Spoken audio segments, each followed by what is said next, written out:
Hi, this is Joyce Stech, and welcome to the Joyce Stech Podcast Show. Let's talk. Yeah, beyond the surface. And what are we talking about today? We're talking about boundaries as benedictions. Wow. Sounds a little bit religious. No, it's not. Why don't you join us? Because how do you set up boundaries to be sacred for yourself? You ready to rock and roll? Let's do this. Hi, Joyce Stech here, and welcome to the Joyce Stech Podcast Show. Let's talk beyond the surface. And today we are going beyond boundaries as benedictions. Yeah.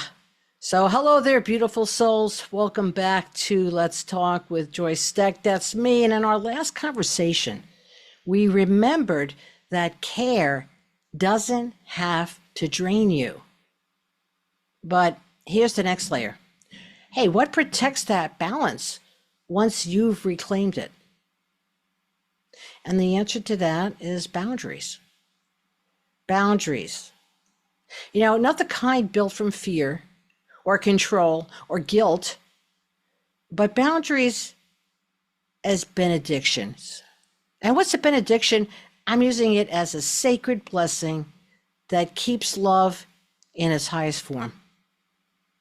Yeah. Benediction, sacred blessings that keep love in its highest form. So today we're going to reframe boundaries from walls of defense to gates of grace. Because your no can be just as holy as your yes. So how about doing a little core reframe for yourself, all right? So boundaries aren't punishments. I mean, I work with a lot of people, and I've noticed that how many of you out there listening don't have any boundaries because you weren't brought up with them yourself. Your parents didn't have them. So nobody ever taught you. I have people that when I go, you need a boundary, they go, yeah, but I don't even know how to set one up.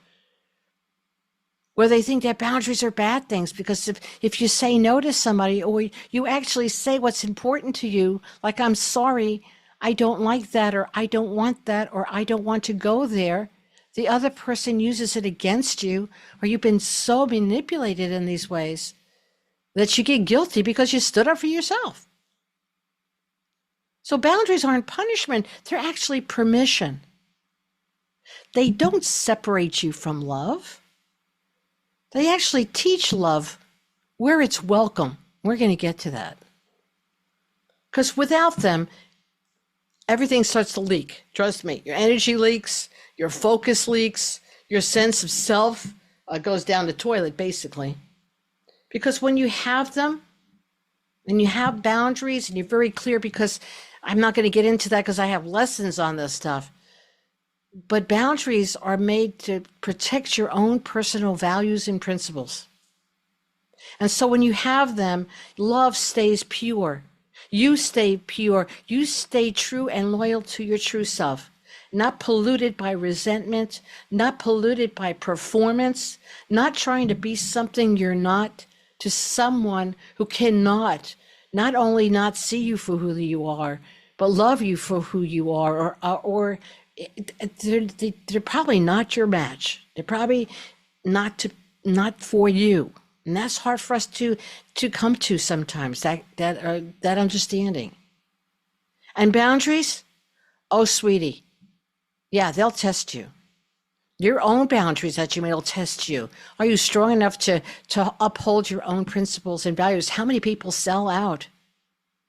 Their boundaries are so weak that I call them, their boundaries aren't fences. Their boundaries will fold like you wouldn't believe, because they don't even believe their own boundaries or their own values or principles. You know, for me, boundaries are just something that, well, there's something I believe very strongly. And so therefore, they're not just something I teach. The reason I teach them, and I really do spend a lot of time on people, if you go for values, I think knowing your values are one of the most important things. Because if you don't know your values and your principles, what is your purpose? I mean, I want to know my purpose. Know your values and principles because that's what you live by. Because if they're not being matched, that's where all your little holes come in. That's the things that you think, why am I searching? Why can't I find myself? It's because you can't find yourself because they're hidden in your values. So sit and figure out what your true values are and then protect them and protect them with your life. That's how important I believe they are. Because I really believe that, so I live with them. And there's something I've had to practice myself. I've had to practice them in public.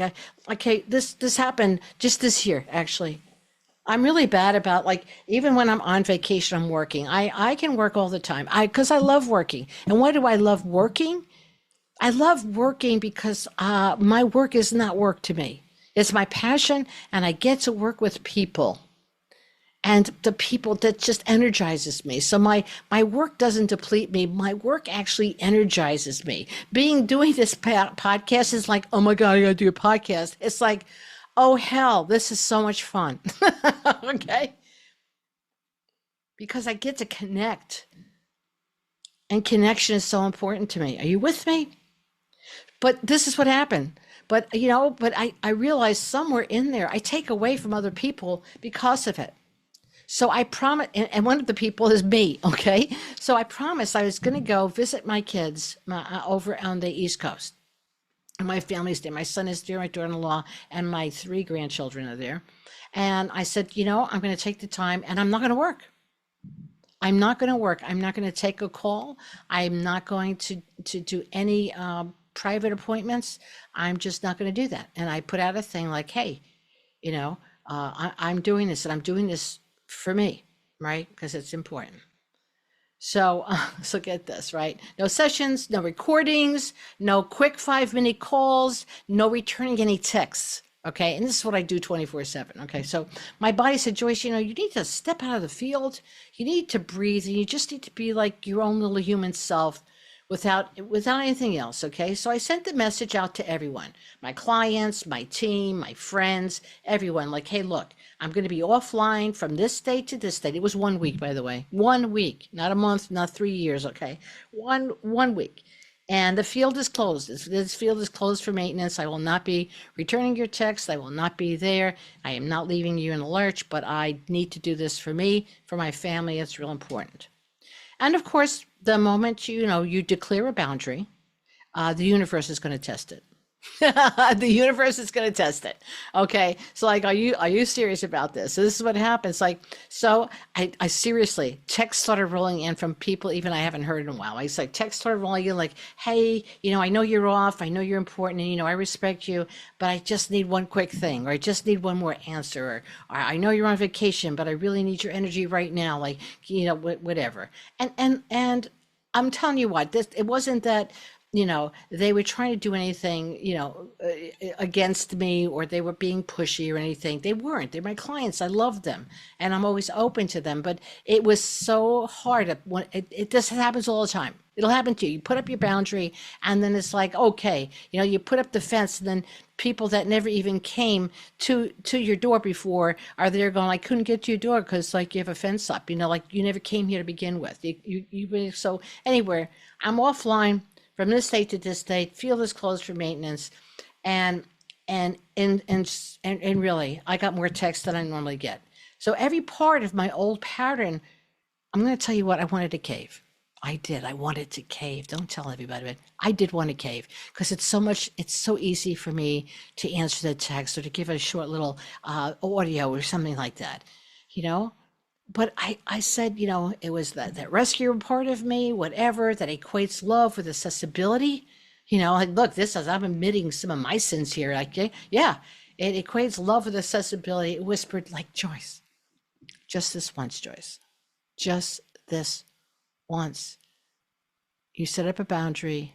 You need to live, like, one of my values is integrity. So you need to live by your word. You made a commitment, and you need to stick by it for you to believe in you and to trust you, right? It was like, whoa, okay.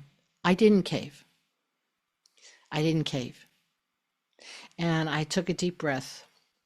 I smiled to myself and I thought, nope, no, this is real work.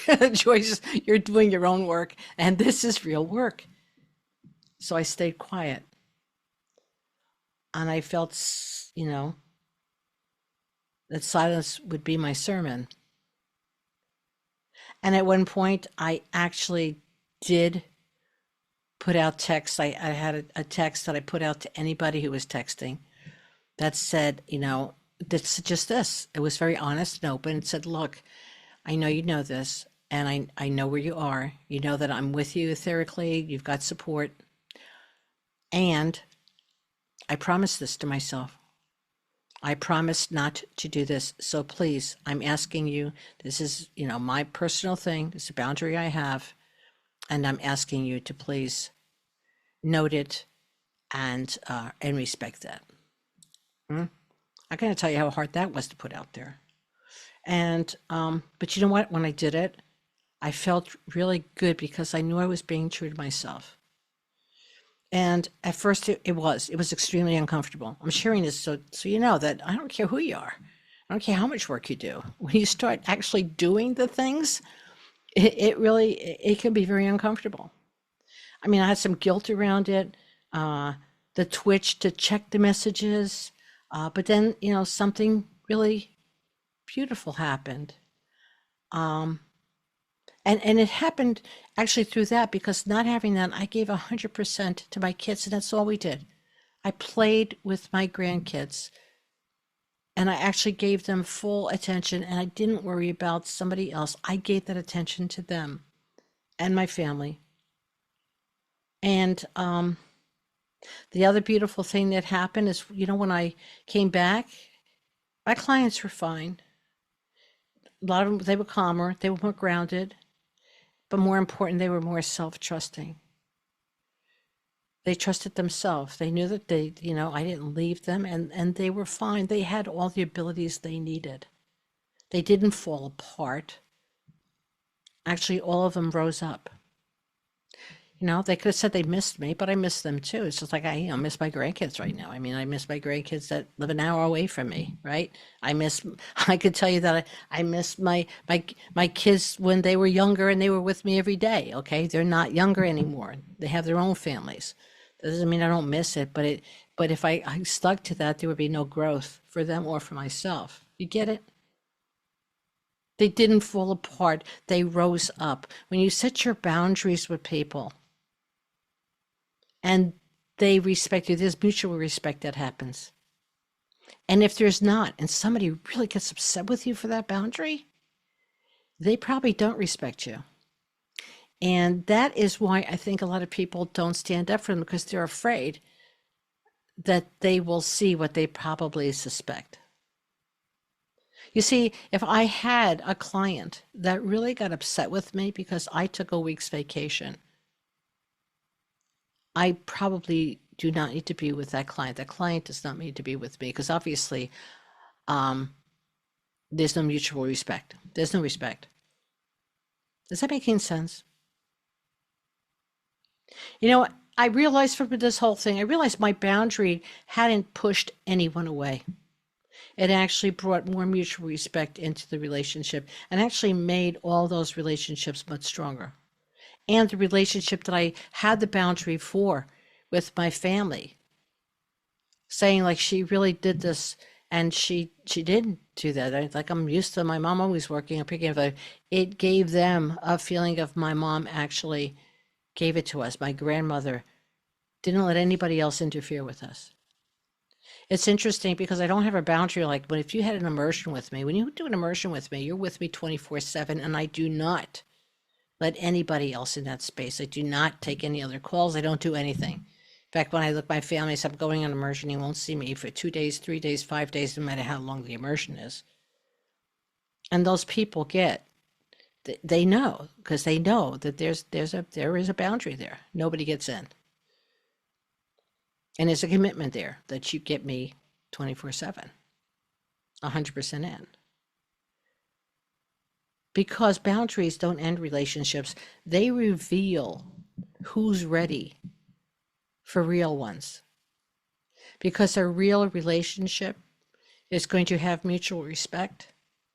A real relationship is going to be able to understand your boundaries and respect them. You will be able to, in a relationship where people go, I just want a partner. I don't want to be somebody's parent. I want to be somebody's therapist. I want a freaking partner. A true partner is someone who understands boundaries and respects yours, and you respect theirs. And it's not about, you got to do my boundary and you always do your boundary. No, I do my boundaries, but if you don't have any, you need to look at that. And this is where that comes up in relationship, right? Because boundaries don't end relationships. They reveal who's ready for a real one. The ones that are built on honesty, the one not obligation, the ones where presence is chosen, not demanded. Because a boundary isn't just something you set. It's something you keep sacred, even when it's inconvenient. And I'm going to tell you what, holding onto your boundaries, sometimes it's extremely inconvenient. Sometimes acknowledging other people's boundaries is extremely inconvenient. But I'll tell you what the reward is. The reward is clarity. The kind that only comes when you finally give yourself permission to rest, to reset, and to return whole. A boundary is not a rejection. It's a revelation. It reveals where the sacred begins. And let's be honest here, who feels this the most? Certain archetypes, I talk about this in my other programs, right? They wrestle with this more than others. It's the healer that thinks compassion means unlimited access. And if you notice, every time I talk about this, I am not free from any of these, okay? As I told you, I don't speak from a book, baby. I speak from experience.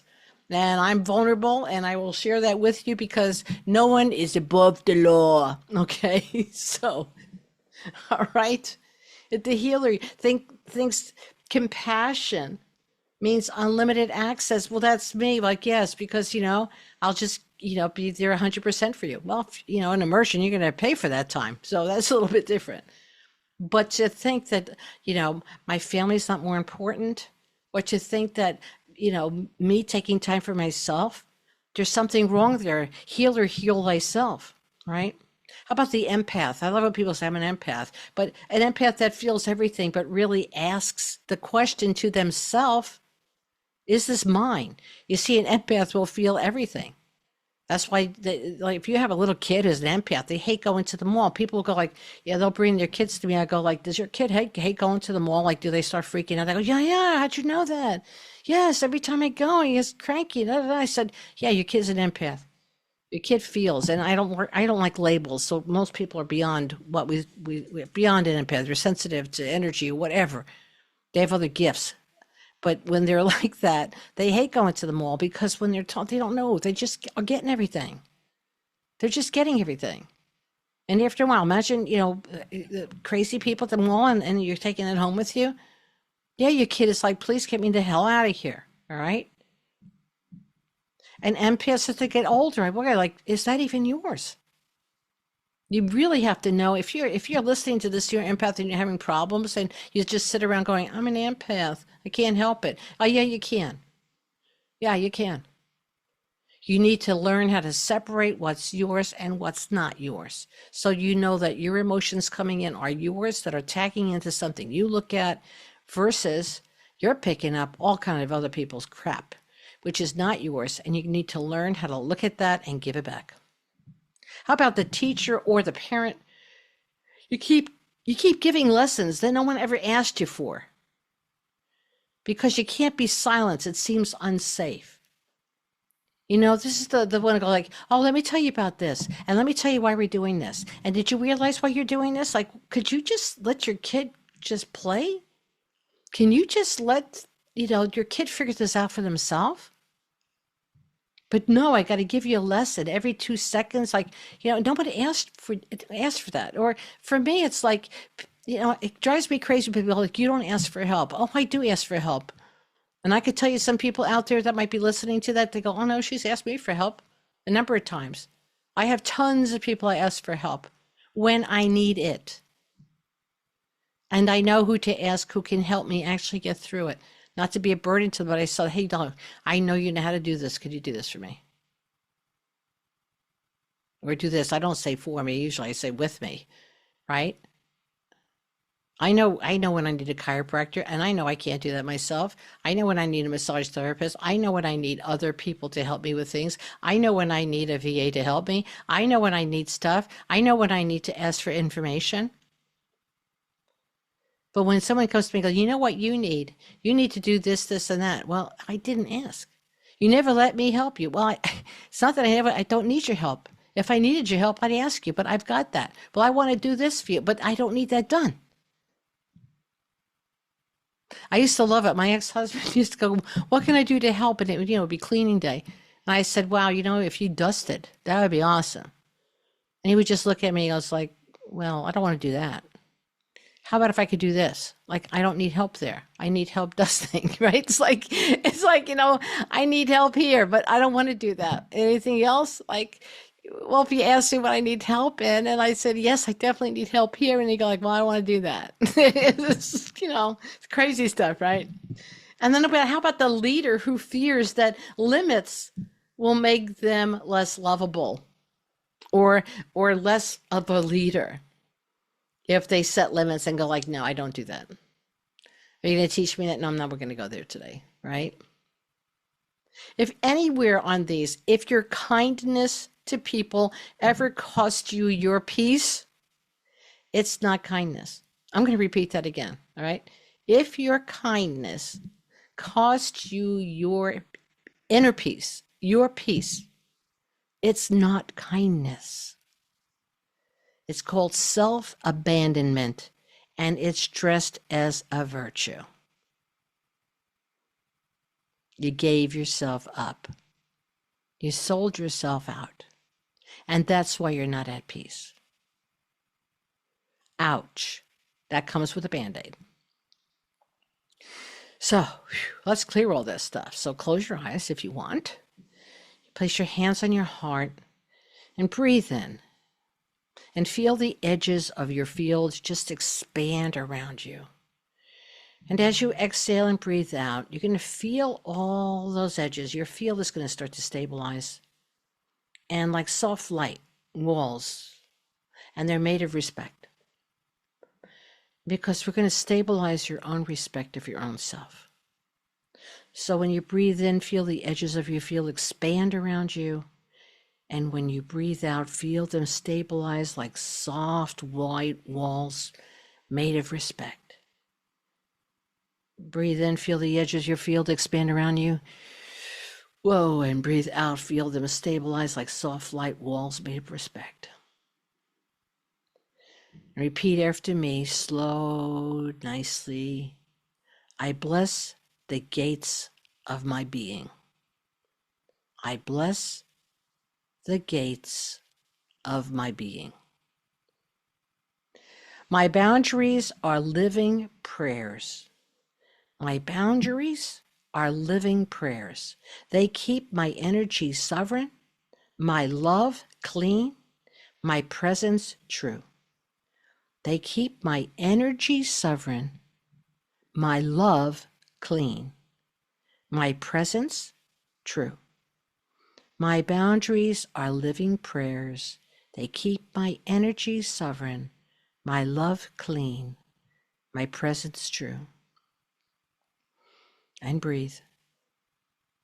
I release guilt for guarding what's sacred. I release guilt for guarding what's sacred. And breathe. My no creates room for my most honest yes. My no creates room for my honest yes.